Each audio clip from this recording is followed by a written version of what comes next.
But this is the bar pilot station. Here's my little house that I built. And here's the river pilots. There's all the river pilots. And the river pilot boots are white. And the fuel tanks and the docks. But anyway, that's what Pilottown looked back in 1985.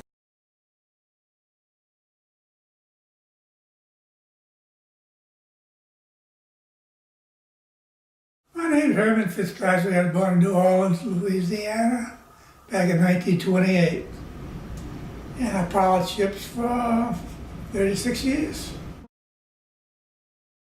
My daddy, when he was a merchantman back in 1918, because the war in World War I, we was born in the Ninth Ward, but his best friend was Martin Salwan, and Martin Salwan sponsored him to be a pilot. That's how he got to be a pilot, because Martin Salwan had no children. After I graduated from high school, I was 18 years old. My daddy had me on a ship going down to Argentina, which is about 7,000 miles. But the trip took 4.5 months. But that was my first trip to sea. Yeah, I went to sea in the merchant marine on 5 or 6 different ships.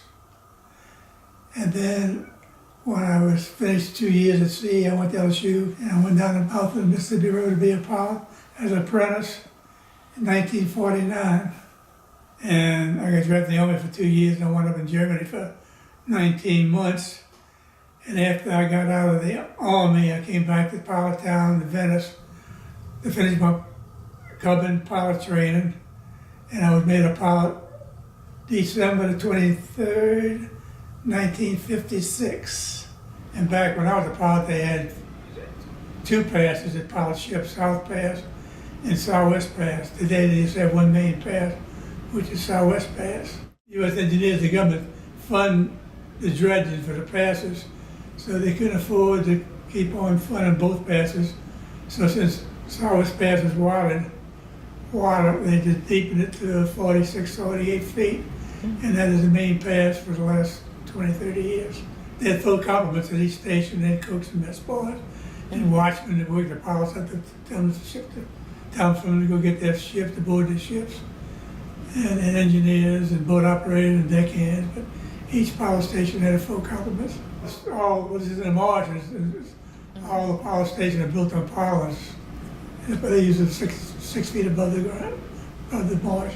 I was blessed to be down there in the 50s, and 60s, 70s, because we had a lot of wild game, a lot of duck hunting, a lot of fishing, and because we had a lot of time off in between ships, so we had time to fish and trawl and enjoy the marsh and hunt. I can tell you about one of the biggest ships at the time, I guess it's the Manhattan, was hanging in Pilottown because of fog. The night before they put it because it was this thick fog. And I was home because my son had pneumonia, but I went back down the river and I was the only pilot on the stations. And the captain kept on blowing his whistle, his horn. And I asked the watchman, why he's blowing? He said he wants the pilot to go to sea. I said, he said he knows the thick fog down the pass. He said he doesn't care, he wants to go to sea. So we picked up the anchor and headed to sea. And sure enough, about 4 miles before you swing out to the Gulf of Mexico in deep water, we ran into thick fog and I couldn't even see the bottom of the ship. Back in those days, the radars were real small. They wasn't really great like the big washtub radars they got today.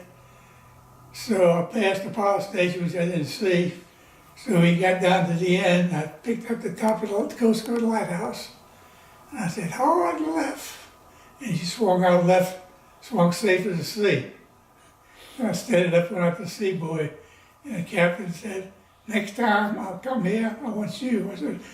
I said, we have 38 pilots. You get another 37 choices. Well, I was down Southwest Pass, getting ready to board a ship. I got in a power boat and I fell down in the hatch and messed up my knees, and I had bad knees anyway. And I couldn't get up, so I had time for me to retire. So 1994, March the 23rd. I do miss Pilottown. I miss occupation, companionship with my partners, but it was time to go, and looking back, I'm glad I retired. I'm just glad that my son followed me, and now I got a grandson follow me. So I think that's brings a lot of satisfaction.